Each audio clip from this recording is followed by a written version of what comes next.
Un espectáculo de pirotecnia de alrededor de 30 minutos ofrecerá al gobierno municipal durante el evento del Grito de Independencia, para lo cual se adquirieron 2.300 kilos de pólvora y explosivos que serán trasladados desde Tultepec, Estado de México.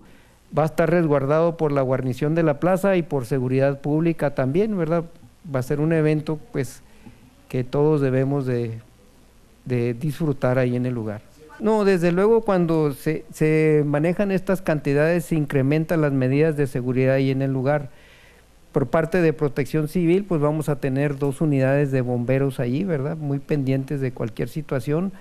Desde luego, como les comento, el 9º Regimiento nos informó que ellos van a estar ahí presentes.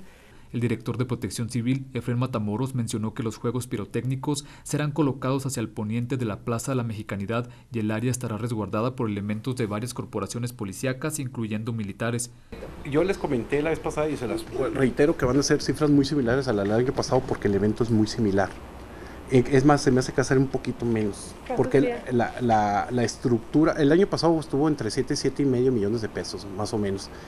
La estructura, recuerden que es de nosotros, simple y sencillamente se está rearmando. ¿Cómo se llaman? Las lonas, las mantas, no salen arriba de 25,000, 30,000 pesos, pero la estructura es de nosotros, entonces eso ya ustedes saben que la inversión fuerte fue hace 3 años.